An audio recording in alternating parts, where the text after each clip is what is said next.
Sex conversion का रहस्य, दौलतमंद बनने की ओर 10वां कदम।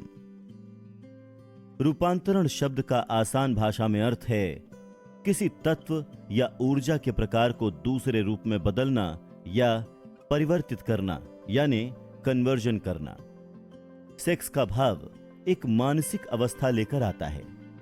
इस विषय में अज्ञान के कारण यह मानसिक अवस्था आमतौर पर शारीरिक रूप से संबंधित की जाती है। अधिकांश लोगों को सेक्स का ज्ञान सही तरीके से हासिल नहीं होता है, इसीलिए इसके केवल फिजिकल स्वरूप ने उनके मन को पूर्वाग्रह से ग्रस्त कर रखा है। सेक्स के भाव के पीछे 3 रचनात्मक संभावनाएं हैं। पहला, मानव जाति का स्थायीकरण। दूसरा, स्वास्थ्य का संरक्षण। आरोग्यकारी माध्यम के रूप में इसकी कोई तुलना नहीं है। तीसरा, रूपांतरण के द्वारा औसत दर्जे के व्यक्ति से जीनियस में परिवर्तन। सेक्स का रूपांतरण आसान है और इसे आसानी से समझाया जा सकता है। इसका अर्थ है मन का फिजिकल एक्सप्रेशंस के विचारों से दूसरी प्रकृति के विचारों तक पहुंचना। सेक्स की चाहत सभी मानवीय चाहतों में सबसे शक्तिशाली चाहत है। इस चाहत के द्वारा संचालित होने पर इंसान तेज कल्पनाशीलता, साहस, इच्छा शक्ति, लगन और रचनात्मक योग्यता विकसित कर लेता है, जो अन्य किसी भी समय में उसके नजदीक तक नहीं फटकती। सेक्सुअल संपर्क की इच्छा इतनी शक्तिशाली होती है कि इसकी संतुष्टि के लिए लोग जीवन और प्रतिष्ठा गंवाने का जोखिम तक उठा लेते हैं। यदि इससे निष्कर्ष निकाला जाए और इसे अन्य दिशाओं में मोड़कर देखा जाए तो ये प्रेरक शक्ति अपने सभी तत्वों जैसे तेज, कल्पनाशीलता, साहस इत्यादि को बनाए रखती है। इन सशक्त रचनात्मक शक्तियों का प्रयोग साहित्य, कला या किसी भी अन्य व्यवसाय में किया जा सकता है। यहां तक कि इसके माध्यम से आप अमीर भी बन सकते हैं। सेक्स ऊर्जा के रूपांतरण के लिए निश्चित रूप से इच्छा शक्ति के प्रयोग की आवश्यकता होती है, परंतु यह पुरस्कार इतना मूल्यवान है कि इसके लिए प्रयास करना ही चाहिए। सेक्सुअल एक्सप्रेशन की चाहत जन्मजात और प्राकृतिक है। यह चाहत नष्ट नहीं की जा सकती और इसे दबाया नहीं जाना चाहिए, बल्कि इसे एक्सप्रेशन के उन रूपों में मोड़ा जाना चाहिए जिनसे इंसान के शरीर, मन और आत्मा समृद्ध होते हैं। यदि रूपांतरण के द्वारा इसे इस तरह से न मोड़ा जाए तो यह विशुद्ध शारीरिक चैनल से एक्सप्रेशन की मांग करेगी। नदी पर बांध बनाया जा सकता है और कुछ समय के लिए इसके पानी को नियंत्रित किया जा सकता है, पर अंततः यह पानी बाहर निकलने का रास्ता बना ही लेगा। यही सेक्स के भाव के बारे में सच है। इसे कुछ समय के लिए तो दबाया या नियंत्रित किया जा सकता है, परंतु एक्सप्रेशन के साधन खोजना इसकी प्रकृति में है। अगर इसे किसी रचनात्मक प्रयास में रूपांतरित न किया जाए तो यह कोई कम महत्वपूर्ण निकास खोज लेगा। वो व्यक्ति भाग्यशाली है जिसने ये खोज लिया है कि सेक्स के भाव को रचनात्मक प्रयास में किस तरह मोड़ा जाए। वैज्ञानिक शोध ने इन महत्वपूर्ण तथ्यों का उद्घाटन किया है। पहला, महानतम उपलब्धि वाले व्यक्तियों में उच्च विकसित सेक्स प्रकृति पाई जाती है। ये वो व्यक्ति होते हैं जिन्होंने सेक्स रूपांतरण की कला सीख ली है। दूसरा, वो लोग जिन्होंने बहुत सारी दौलत कमाई है और साहित्य, उद्योग, आर्किटेक्चर और प्रोफेशंस में अद्भुत शोहरत पाई है, उन्हें किसी महिला से प्रेरणा मिली है। वो शोध जिसके द्वारा ये खोजें की गईं 2000 सालों तक की जीवनियों और इतिहास के पन्नों से किया गया, जहां भी ये प्रमाण उपलब्ध था कि उनमें उच्च विकसित सेक्स प्रकृति भी थी। सेक्स इंसानी भाव की उद्दम शक्ति है, जिसके खिलाफ शरीर का कोई भी विरोध काम नहीं करता। इस भाव द्वारा संचालित होने पर लोगों में एक्शन की एक अद्भुत शक्ति आ जाती है। इस सत्य को समझ लें और आप इस कथन के महत्व को पकड़ लेंगे कि सेक्स रूपांतरण में रचनात्मक योग्यता का रहस्य शामिल है। किसी भी आदमी या जानवर की सेक्स ग्लैंड्स को नष्ट कर दें तो आप देखेंगे कि आपने एक्शन के प्रमुख स्रोत को हटा दिया है। इसके प्रमाण के लिए आप देखें कि उस जानवर का क्या होता है जिसे बघिया कर दिया गया हो। जब बैल का बघिया किया जाता है तो वो उतना ही पालतू हो जाता है जितनी की गाय। सेक्स ग्लैंड को हटाने का अर्थ है आदमी या जानवर के अंदर से संघर्ष की इच्छा को समाप्त कर देना। महिला के साथ भी यही होता है। मन के मुख्य 10 आवेग। मानवीय मन लालसाओं पर प्रतिक्रिया करता है, जिसके द्वारा ये कंपनों की उच्च दर पर पहुंचता है, जिन्हें उत्साह, रचनात्मक कल्पना, प्रबल इच्छा इत्यादि के नाम से जाना जाता है। वो आवेग जिन पर मन अधिक मुक्त रूप से प्रतिक्रिया करता है इस तरह हैं। पहला, सेक्स एक्सप्रेशन की इच्छा। दूसरा, प्रेम। तीसरा, शोहरत, शक्ति या आर्थिक लाभ या धन की प्रबल इच्छा। चौथा, संगीत। पांचवा, मित्रता, चाहे ये समलैंगिक हो या विपरीत लिंग के दो लोगों के बीच हो। छठा, 2 या 2 से अधिक लोगों के बीच सद्भाव पर आधारित मास्टरमाइंड गठबंधन, जो आध्यात्मिक या सांसारिक प्रगति के लिए आपस में एक हो जाते हैं। सातवां, साथ साथ झेला गया दुख, जो उन लोगों द्वारा अनुभव किया जाता है जिन्हें प्रताड़ित किया गया हो। आठवां, आत्म सुझाव। नवां, डर। 10वां, मादक द्रव्य और शराब। सेक्स एक्सप्रेशन की इच्छा लालसाओं की सूची में शीर्ष पर आती है, जो सबसे प्रभावी ढंग से मन को ऊंचा उठा देते हैं और शारीरिक एक्शन के पहियों को चालू कर देते हैं। इन लालसाओं में से 8 प्राकृतिक और रचनात्मक हैं, 2 विध्वंसक हैं। यहां पर यह लिस्ट इस उद्देश्य से दी गई है ताकि आपका मन प्रेरणा के प्रमुख स्रोतों का तुलनात्मक अध्ययन करने में समर्थ हो। इस अध्ययन से आप ये देख सकेंगे कि सेक्स का भाव बहुत बड़े अंतर से मन का सबसे गहन और सशक्त आवेग है। किसी ज्ञानदंभी ने कहा है कि प्रतिभाशाली व्यक्ति वो है जिसके लंबे बाल हैं, जो अजीब भोजन करता है, अकेला रहता है और लोगों को मजाक का निशाना बनाता है। जीनियस की बेहतर परिभाषा है कि वो व्यक्ति जिसने ये खोज लिया है कि किस तरह से विचार की गहराई को उस पॉइंट तक बढ़ा लिया जाए जहां वो ज्ञान के उन स्रोतों के साथ चर्चा कर सके जो सामान्य विचार वाले व्यक्तियों के लिए उपलब्ध नहीं है। चिंतन करने वाला व्यक्ति जीनियस की इस परिभाषा के संबंध में कुछ सवाल पूछना चाहेगा। पहला सवाल होगा, कोई व्यक्ति किस तरह ज्ञान के उन स्रोतों से चर्चा कर सकता है जो सामान्य विचार के माध्यम से उपलब्ध नहीं है? अगला सवाल होगा, क्या ज्ञान के ऐसे स्रोत हैं जो सिर्फ जीनियस को ही उपलब्ध होते हैं? और अगर ऐसा है तो वो स्रोत कौन से हैं और उन तक निश्चित रूप से कैसे पहुंचा जा सकता है? प्रतिभा छठी सेंसेस द्वारा विकसित होती है। छठे सेंस का यथार्थ अब अच्छी तरह से स्थापित हो चुका है। छठी इंद्रिय क्रिएटिव इमेजिनेशन है। क्रिएटिव इमेजिनेशन की शक्ति का प्रयोग बहुसंख्यक लोग पूरे जीवन में कभी नहीं करते, और अगर करते भी हैं तो आमतौर पर ऐसा संयोगवश होता है। कंपैरेटिव रूप से कम संख्या में ही लोग किसी उद्देश्य से सोच विचार कर क्रिएटिव इमेजिनेशन का प्रयोग करते हैं। जो लोग वॉलंटरी रूप से और इसके कार्यों की समझ के साथ इसका प्रयोग करते हैं वही जीनियस होते हैं। क्रिएटिव इमेजिनेशन की शक्ति इंसान के सीमाबद्ध मन और असीम शक्ति के बीच एक सीधी कड़ी है। सभी तथाकथित धार्मिक क्षेत्रों के रिविलीशन और आविष्कार के क्षेत्र में नए या मूलभूत सिद्धांतों की सभी खोजें इमेजिनेशन की शक्ति के द्वारा ही संभव हैं। जब विचार या कॉन्सेप्ट्स किसी के दिमाग में कौंधते हैं, जिसे लोकप्रिय भाषा में आभास कहा जाता है, तो वो इनमें से किसी एक या एक से अधिक स्रोतों से आते हैं। पहला, असीम शक्ति। दूसरा, अंतर्मन, जहां पांचों इंद्रियों द्वारा या फिर पांचों सेंसेस द्वारा मन तक पहुंची सारी छवियां, विचार और संवेग का रिकॉर्ड हैं। तीसरा, किसी अन्य व्यक्ति के मन से निकला कोई विचार या लॉजिकल विचार के माध्यम से प्राप्त विचार या अवधारणा की तस्वीर।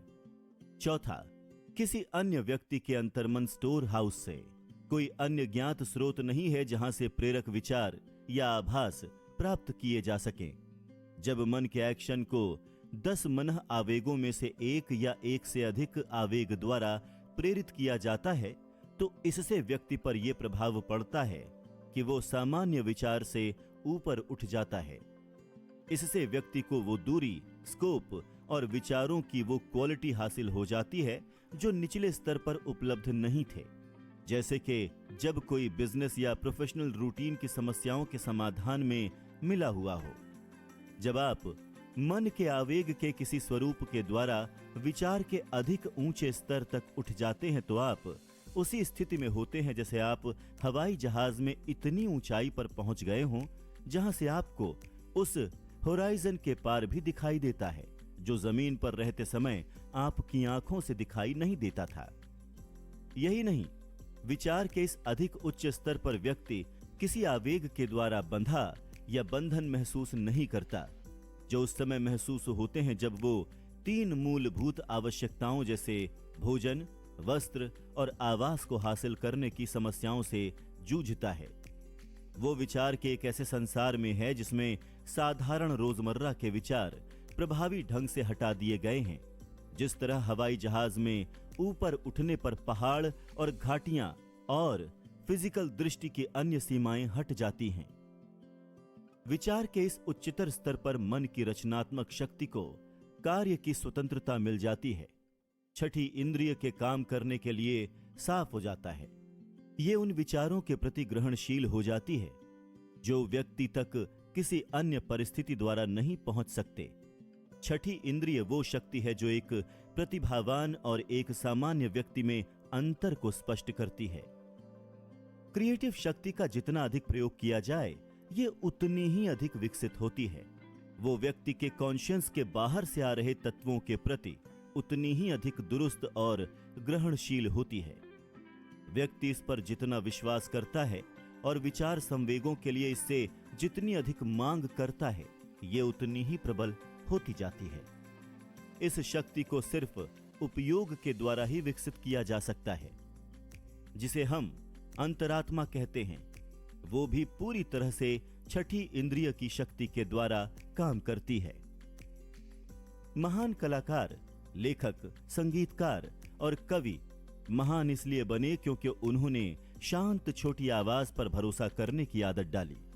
ये आवाज क्रिएटिव इमेजिनेशन की शक्ति के द्वारा अंदर से बोलती है। जिनमें प्रखर इमेजिनेशन है वो लोग इस फैक्ट को अच्छी तरह से जानते हैं कि उनके सर्वश्रेष्ठ विचार इन तथाकथित आभास के द्वारा आते हैं।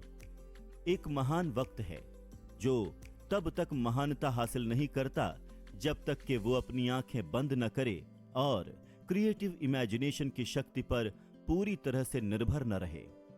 जब पूछा गया कि वो अपने भाषण के क्लाइमैक्स पर पहुंचने से ठीक पहले अपनी आंखें क्यों बंद कर लेता है तो उसने जवाब दिया, मैं ऐसा इसलिए करता हूं क्योंकि तब मैं उन विचारों को व्यक्त करता हूं जो मेरे भीतर से आते हैं। अमेरिका के सबसे सफल और सबसे प्रसिद्ध फाइनेंसर्स में से एक की आदत थी कि वो निर्णय लेने से पहले 2 या 3 मिनट तक आंखें बंद कर लेता था। जब उससे पूछा गया कि वो ऐसा क्यों करता था तो उसने जवाब दिया, आंखें बंद होने पर मैं इनफिनिट शक्ति के स्रोत से विचार हासिल करने में समर्थ होता हूं।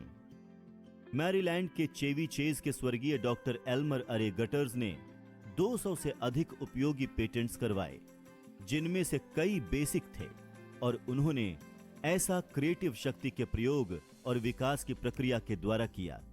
उनका तरीका महत्वपूर्ण भी है और रोचक भी। ये हर उस व्यक्ति के काम का है जो जीनियस के स्तर तक उठने में रुचि रखता है, जिस श्रेणी में डॉक्टर गेट्स निस्संदेह आते हैं। डॉक्टर गेट्स सचमुच महान थे, हालांकि वो दुनिया के कम प्रचार किए हुए वैज्ञानिकों में से एक थे।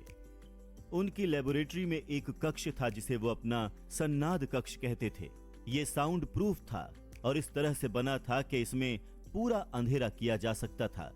इसमें एक छोटी टेबल थी जिस पर वो अपना राइटिंग पैड रखते थे। इस टेबल के सामने दीवार पर एक बिजली का पुश बटन था जिससे बल्ब जलते और बंद होते थे।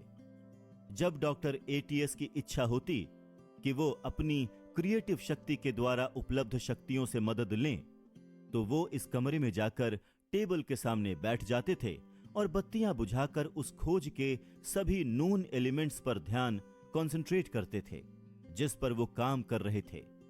वो तब तक इसी स्थिति में बने रहते थे जब तक कि कुछ विचार उनके दिमाग में कौंध नहीं जाते थे। इस तरह से उस खोज के अनजान एलिमेंट उनके दिमाग में आते थे। एक अवसर पर विचार इतनी तेजी से आए कि उन्हें लगभग 3 घंटे तक लिखने के लिए विवश होना पड़ा। जब विचारों का प्रवाह समाप्त हो गया और उन्होंने अपने नोट्स देखे तो उन्होंने पाया कि उनमें उन सिद्धांतों का विस्तार से वर्णन है जिसके बारे में वैज्ञानिक जगत में नोन डेटा की कोई तुलना ही नहीं थी। यही नहीं, नोट्स में उनकी समस्या का जवाब वाइसली और सिलसिलेवार तरीके से यानी कि एक सीरियल में किया गया था।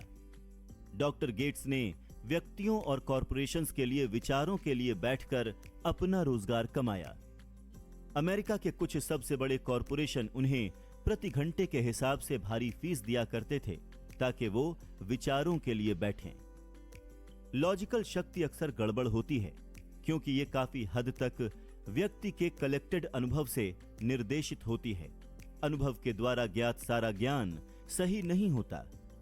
क्रिएटिव शक्ति के द्वारा प्राप्त विचार अधिक विश्वसनीय होते हैं क्योंकि वो ऐसे स्रोतों से आते हैं जो मन की लॉजिकल शक्ति के उपलब्ध स्रोतों से अधिक विश्वसनीय होते हैं। प्रतिभावान और साधारण आविष्कारक में सबसे बड़ा अंतर यह है कि प्रतिभावान अपनी क्रिएटिव इमेजिनेशन के द्वारा काम करता है जबकि साधारण व्यक्ति इस शक्ति के बारे में कुछ नहीं जानता। वैज्ञानिक आविष्कारक सिंथेटिक और क्रिएटिव दोनों ही तरह की कल्पना शक्तियों का प्रयोग कर सकता है। एग्जाम्पल के तौर पर एक वैज्ञानिक आविष्कारक कोई खोज शुरू करता है तो वो लॉजिकल शक्ति द्वारा अनुभव के माध्यम से कलेक्टेड अपने ज्ञान, विचारों या सिद्धांतों को इकट्ठा और संगठित कर लेता है। अगर उसे जरूरत लगती है तो वो अपने इस कलेक्टेड ज्ञान के उन स्रोतों का सहारा लेता है जो उसकी क्रिएटिव शक्ति के प्रयोग द्वारा उसके लिए उपलब्ध है। वो तरीका जिसके द्वारा वो ऐसा करता है हर व्यक्ति के साथ बदलता है, परंतु ये उसकी तकनीक का सार है। पहला, वो अपने मन को प्रेरित करता है ताकि ये सामान्य से अधिक ऊंचे स्तर पर काम करे और इसके लिए वो 10 मन आवेगों में से एक या इससे अधिक का या अपनी पसंद के किसी अन्य आवेग का प्रयोग कर सकता है। दूसरा, वो अपने आविष्कार के सभी नोन एलिमेंट्स की एक पूरी तस्वीर बना लेता है। वो इस तस्वीर को अपने मन में रखता है जब तक कि ये कॉन्शियस द्वारा पकड़ न ली जाए और फिर वो अपने दिमाग से सारे विचारों को साफ कर देता है और इंतजार करता है कि उत्तर उसके दिमाग में कौंध जाएंगे। कई बार परिणाम निश्चित और तत्काल होते हैं, बाकी समय परिणाम नकारात्मक होते हैं जो छठी इंद्रिय यानी कि सिक्स्थ सेंस या क्रिएटिव शक्ति के विकास की अवस्था पर निर्भर करते हैं। एडिसन ने बिजली के बल्ब को बनाने के लिए अपनी कल्पना की लॉजिकल शक्ति के द्वारा 10,000 से अधिक विचार कलेक्ट किए। फिर वो क्रिएटिव शक्ति के द्वारा विश्वसनीय स्रोत से जुड़े और उन्हें अपनी समस्या का समाधान मिल गया जिससे वो बल्ब बना पाए। फोनोग्राफ बनाते समय भी उनका यही अनुभव था। काफी विश्वसनीय प्रमाण है कि क्रिएटिव इमेजिनेशन की शक्ति का अस्तित्व है। ये उन लोगों के सटीक विश्लेषण से उपलब्ध है जो विभिन्न क्षेत्रों में लीडर बनते हैं, हालांकि उन्हें अधिक शिक्षा का लाभ नहीं मिला। लिंकन एक महान लीडर के फेमस एग्जाम्पल हैं जिन्होंने क्रिएटिव इमेजिनेशन की शक्ति के प्रयोग द्वारा महानता हासिल की। उन्होंने इस शक्ति को प्रेम के आवेग के परिणाम स्वरूप खोजा जिसका अनुभव उन्हें इन रूटलेस से मिलने के बाद हुआ। प्रतिभा के स्रोत की स्टडी के संबंध में यह सर्वाधिक महत्व का कथन है। उन महान लीडर्स के रिकॉर्ड्स से इतिहास के पन्ने भरे हुए हैं जिनकी उपलब्धियों के पीछे किसी औरत का प्रभाव था जिसने कामेच्छा के आवेग के द्वारा उनके मन में क्रिएटिव शक्ति को जागृत कर दिया। नेपोलियन बोनापार्ट इनमें से एक थे। जब उन्हें अपनी पहली पत्नी जोसेफाइन से प्रेरणा मिलती थी तो वो अपराजेय होते थे। जब उनकी लॉजिकल शक्ति ने उन्हें प्रेरित किया कि वो जोसेफाइन को दरकिनार कर दें तो उनका पतन शुरू हो गया। उनकी पराजय और सेंट हेलन उनसे ज्यादा दूर नहीं थे। हम आसानी से अमेरिका के दर्जनों प्रसिद्ध व्यक्तियों का एग्जाम्पल दे सकते हैं, और इसे सिर्फ शालीनता की मांग की वजह से हम नहीं कर रहे हैं, जो अपनी पत्नियों के प्रेरक प्रभाव के माध्यम से उपलब्धि की महान ऊंचाइयों तक पहुंचे। परंतु जब धन और शक्ति का जुनून उनके दिमाग पर चढ़ गया और जब वो अपनी पुरानी पत्नी के स्थान पर नई पत्नी ले आए तो उनके पतन का दौर शुरू हो गया। नेपोलियन वो पहला आदमी नहीं था जिसने ये खोजा कि सही स्रोत से आने वाले सेक्स का प्रभाव किसी अन्य विकल्प से अधिक फोर्सफुल होता है, जिसे केवल तर्क द्वारा रचा जाए। मानवीय मन आवेग पर प्रतिक्रिया करता है। समस्त आवेगों में महानतम और सबसे फोर्सफुल आवेग है कामीच्छा। जब इसका दोहन किया जाए और इसे रूपांतरित किया जाए तो ये प्रेरक शक्ति इंसानों को विचार के अधिक उच्च आकाश तक उठाने में समर्थ है, जिसके द्वारा वो चिंता और छिटपुट परेशानियों के स्रोतों को दूर करने में सक्षम हो जाते हैं, जो निचले स्तर पर उनकी राह में रोड़े बने हुए थे। सेक्स ऊर्जा हर टैलेंटेड की क्रिएटिव ऊर्जा है। न तो कोई ऐसा महान लीडर, बिल्डर या कलाकार हुआ है, न ही कभी होगा जिसमें सेक्स की प्रेरक शक्ति का अभाव हो। निश्चित रूप से कोई भी इस कथन का यह गलत मतलब नहीं निकालेगा कि उच्च सेक्स प्रकृति का हर आदमी टैलेंटेड होता है। इंसान प्रतिभा के स्तर को तभी हासिल कर पाता है जब वो कल्पना की क्रिएटिव शक्ति के द्वारा अपने मन को प्रेरित करता है और उपलब्ध शक्तियों का सहारा लेता है। वो आवेग जो प्रेरणा देते हैं, उनमें सबसे प्रमुख है सेक्स ऊर्जा। इस ऊर्जा की सिर्फ उपस्थिति ही टैलेंटेड होने के लिए काफी नहीं है। इस ऊर्जा को शारीरिक संपर्क की इच्छा से रूपांतरित करके इच्छा और एक्शन के किसी अन्य रूप में बदलना होता है, और तभी यह व्यक्ति की प्रतिभा के स्तर को उठा सकती है। प्रबल कामेच्छा के कारण टैलेंटेड बनने की बजाय अधिकांश लोग अपने आप को नीचे गिरा लेते हैं और इस महान शक्ति के गलत प्रयोग और इसकी गलत समझ के कारण स्वयं को जानवरों के स्तर पर ले जाते हैं। 40 वर्ष से पहले लोग क्यों कम सफल होते थे? मैंने 25,000 से अधिक लोगों के एनालिसिस से यह खोजा कि जो लोग बेहद सफल होते हैं वो 40 साल से कम उम्र में शायद ही कभी ऐसा कर पाते हैं, और अक्सर वो तब तक अपनी सही गति में नहीं आते जब तक कि वो 50 से अधिक की उम्र के न हो जाएं। ये फैक्ट तब आश्चर्यचकित करने वाला था जब मैं इसके कारणों की अधिक सावधानी से स्टडी करने के लिए प्रेरित हुआ। इस स्टडी से ये तथ्य उजागर हुआ कि वो सबसे बड़ा कारण जिसकी वजह से अधिकांश लोग 40 से 50 साल की उम्र से पहले इतने सफल नहीं हो पाते, दरअसल ये ट्रेंड है कि वो सेक्स के भाव के शारीरिक एक्सप्रेशन में अधिक अटैच्ड रहते हैं। अधिकांश लोग कभी ये सीख ही नहीं पाते कि सेक्स की आकांक्षा की अन्य संभावनाएं भी हैं, जो महत्व में इसकी शारीरिक एक्सप्रेशन से बढ़कर है। जो लोग ये खोज लेते हैं उनमें से अधिकांश उस पीरियड के कई वर्ष बर्बाद कर चुके होते हैं। जब सेक्स ऊर्जा शिखर पर होती है, यानी 45 से 50 साल की उम्र से पहले, तब रिमार्केबल उपलब्धि आमतौर पर इसके बाद ही आती है। कई लोग 40 साल तक और उसके बाद भी ऊर्जा की लगातार फिजूल खर्ची करते रहते हैं, जिसे बेहतर मार्ग में अप्लाई किया जा सकता है। उनके श्रेष्ठ व अधिक सशक्त भाव हवाओं में यूं ही बिखरा दिए जाते हैं।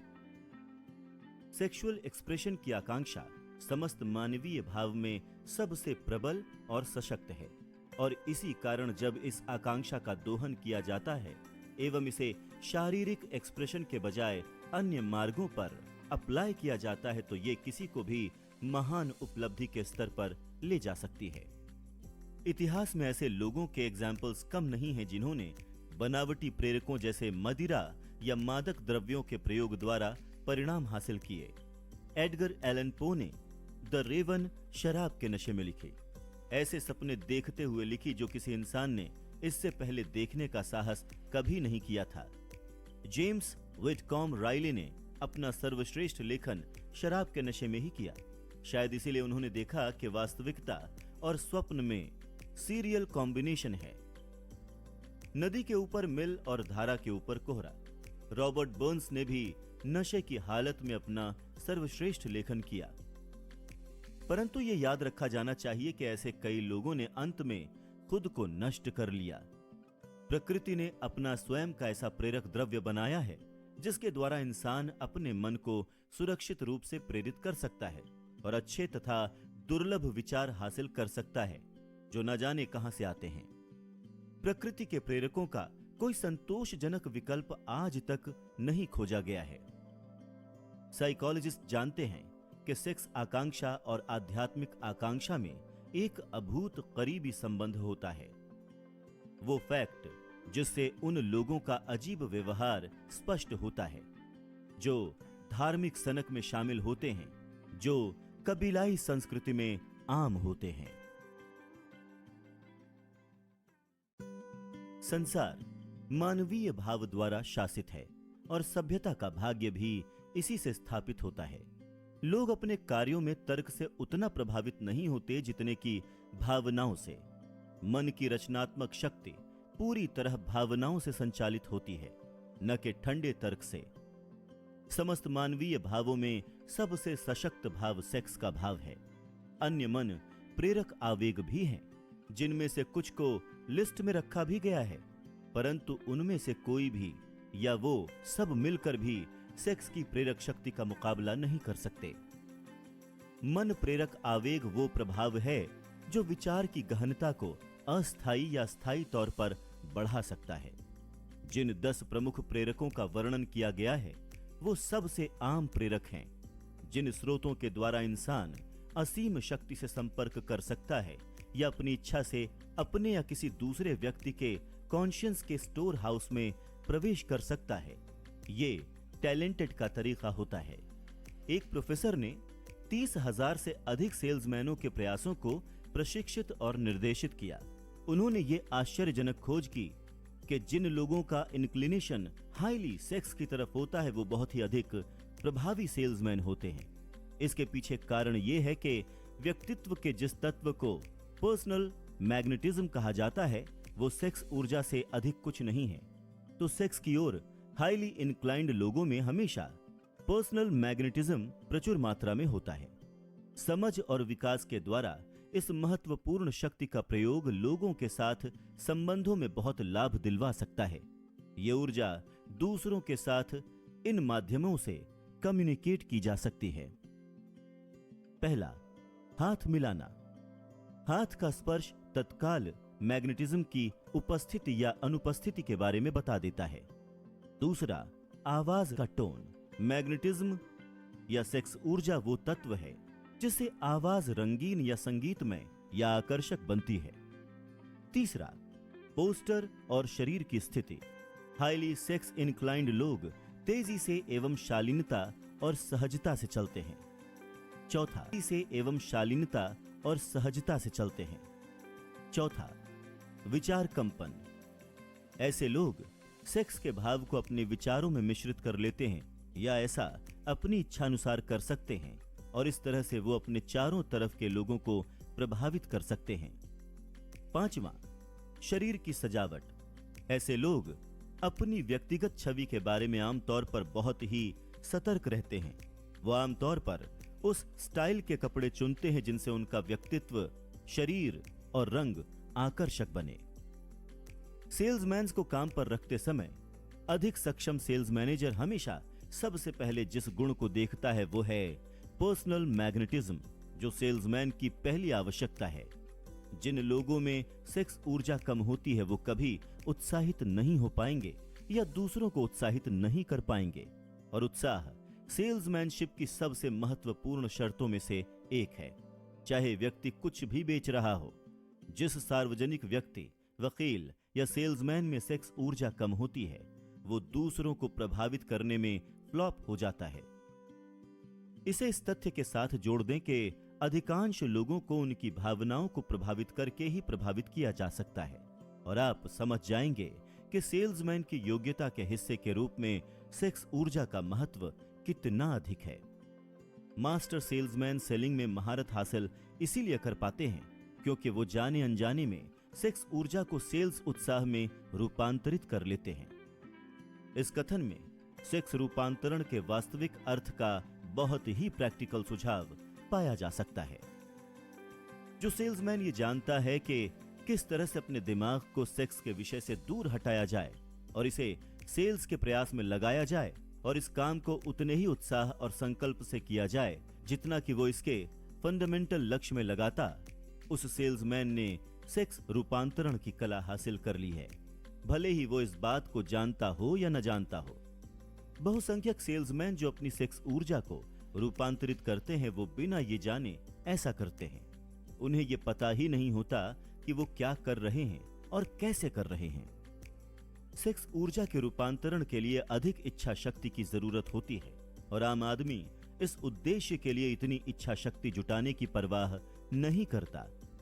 जिन लोगों को इस रूपांतरण के लिए पर्याप्त इच्छा शक्ति जुटाना कठिन लगता है वो इस योग्यता को धीरे धीरे हासिल कर सकते हैं। इसमें हालांकि इच्छा शक्ति की आवश्यकता होती है, परंतु इसके पुरस्कार प्रयासों से अधिक मिलते हैं। सेक्स एक ऐसा विषय है जिसके बारे में अधिकांश लोग पूरी तरह से अज्ञानी हैं।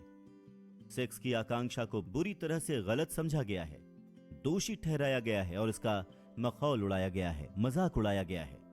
ऐसा अज्ञानी लोगों ने भी किया है और बुरी मानसिकता वाले लोगों ने भी किया है। जिन पुरुषों और स्त्रियों को हाईली सेक्सुअल प्रकृति का वरदान मिला है, हाँ इसे वरदान ही कहेंगे, उन्हें आमतौर पर ऐसे व्यक्तियों के रूप में जाना जाता है जिन पर नजर रखी जानी चाहिए। उन्हें वरदान मिलने के बजाय आमतौर पर ऐसा माना जाता है कि जैसे उन्हें अभिशाप मिला हो। एनलाइटनमेंट के इस युग में भी करोड़ों लोग इस भावना के शिकार हैं, क्योंकि उनका यह गलत विश्वास है कि ऐसा नेचर एक अभिशाप है। सेक्स ऊर्जा के गुणों के बारे में इन बातों से यह नहीं समझ लेना चाहिए कि आजाद सेक्स की वकालत की जा रही है। सेक्स की भावना तभी एक सद्गुण है जब इसका बुद्धिमानी और सावधानी से प्रयोग किया जाए। इसका दुरुपयोग किया जा सकता है और अक्सर किया भी जाता है, उस हद तक के शरीर और मन दोनों को समृद्ध बनाने के बजाय इन्हें नीचे गिराया जाता है। लेखक को यह महत्वपूर्ण लगा जब उसने पाया कि हर महान लीडर की उपलब्धियों के पीछे किसी महिला की प्रेरणा थी। कई एग्जाम्पल्स में यह महिला एक संकोची, खुद को नकारने वाली पत्नी थी जिसके बारे में जनता ने बहुत कम या बिल्कुल भी नहीं सुना था। कुछ एग्जाम्पल्स में प्रेरणा का स्रोत दूसरी औरत में पाया गया। हर बुद्धिमान व्यक्ति जानता है कि शराब या मादक द्रव्यों के द्वारा अधिकता में प्रेरक आवेग असंयम का विध्वंसक रूप है। हर व्यक्ति ये नहीं जानता कि सेक्स के एक्सप्रेशन में बहुत ज्यादा एंगेजमेंट एक ऐसी आदत बन जाती है जो कि क्रिएटिविटी के लिए, ऐसे प्रयास के लिए उतनी ही विनाशक और घातक होती है जितनी की शराब। सेक्स के पीछे पगलाया आदमी नशे में पगलाए आदमी से भिन्न नहीं होता। दोनों ही अपने तर्क और इच्छा शक्ति पर नियंत्रण खो देते हैं।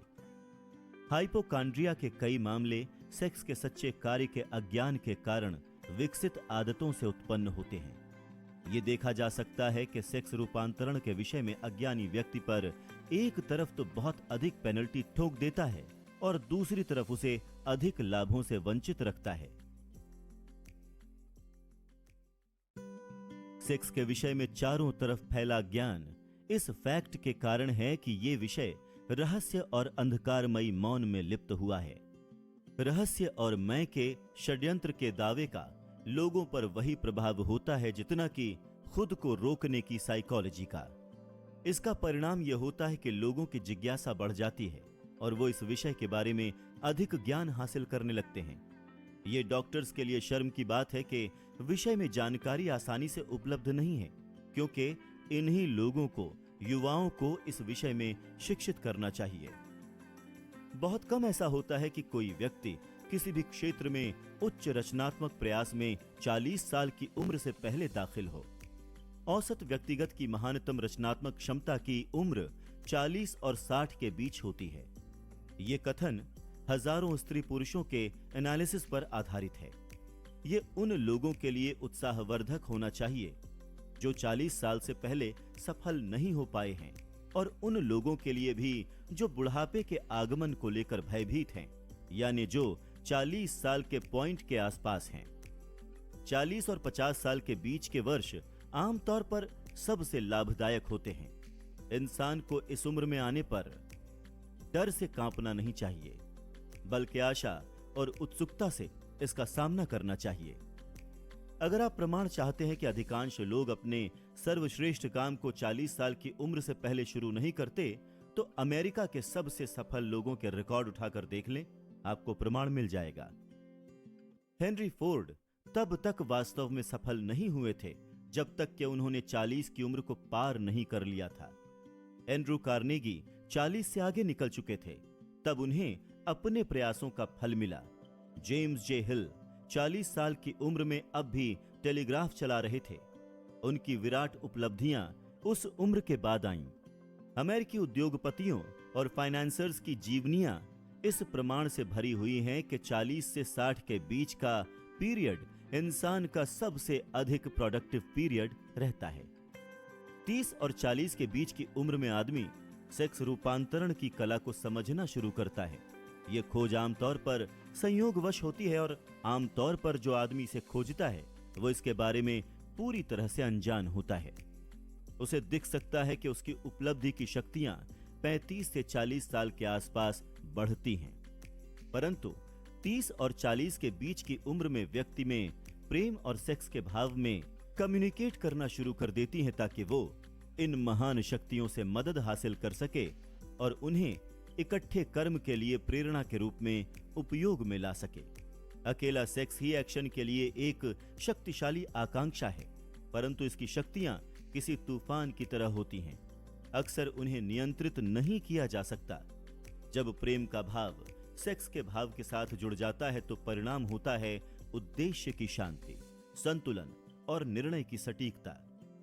40 की उम्र तक पहुंच चुका कौन व्यक्ति इतना दुर्भाग्यशाली होगा कि वो इन कथनों का एनालिसिस करने में असमर्थ हो और अपने खुद के अनुभव से इसका समर्थन ना करे।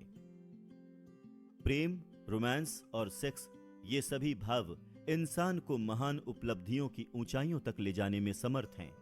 प्रेम वो भाव है जो सेफ्टी वॉल्व का कार्य करता है और संतुलन और क्रिएटिव प्रयास सुनिश्चित करता है। जब ये तीनों भाव मिल जाते हैं तो व्यक्ति प्रतिभा की ऊंचाइयों को छू लेता है। भाव मन की अवस्थाएं हैं। प्रकृति ने इंसान को मन की एक केमिस्ट्री प्रदान की है जो उसी तरह से काम करती है जिस तरह की पदार्थ की केमिस्ट्री के सिद्धांत। यह एक सुपरिचित तथ्य है कि पदार्थ की केमिस्ट्री की मदद से कोई केमिस्ट कुछ एलिमेंट्स को मिलाकर जहर बना ले जिनमें से एक भी तत्व सही मात्रा में नुकसानदायक न हो। भावनाएं भी इसी तरह से मिलकर जहर बनती हैं। सेक्स और ईर्ष्या जब आपस में मिलते हैं तो इंसान एक पागल जानवर बन सकता है। मन की केमिस्ट्री के द्वारा मानवीय मन में एक या अधिक विनाशकारी भाव की उपस्थिति एक ऐसा जहर उत्पन्न कर देती है जिससे इंसान के न्याय का भाव नष्ट हो सकता है। प्रतिभा की राह में सेक्स, प्रेम और रोमांस का विकास, नियंत्रण तथा प्रयोग शामिल है। संक्षेप में यह प्रक्रिया इस तरह बताई जा सकती है। इन भावनाओं की उपस्थिति को अपने मन में प्रबल विचारों के रूप में प्रोत्साहित करें और बाकी सभी विनाशकारी भावों को हतोत्साहित करें। मन आदत का गुलाम होता है। यह उन प्रबल विचारों के अनुरूप कार्य करता है जो इसे दिए जाते हैं। इच्छा शक्ति के द्वारा इंसान किसी भाव की उपस्थिति को हतोत्साहित कर सकता है और किसी अन्य भाव की उपस्थिति को प्रोत्साहित कर सकता है। इच्छा शक्ति के द्वारा मन का नियंत्रण कठिन नहीं है। नियंत्रण लगन और आदत से आता है। नियंत्रण का रहस्य रूपांतरण की प्रक्रिया को समझने में निहित है। जब कोई नकारात्मक भाव किसी के दिमाग में आता है तो यह सकारात्मक या रचनात्मक भाव में रूपांतरित किया जा सकता है और इसका आसान तरीका है अपने विचारों को बदल लेना। वॉलंटरी आत्म प्रयास के अलावा प्रतिभा की मंजिल तक पहुंचने के लिए कोई अन्य राह नहीं है।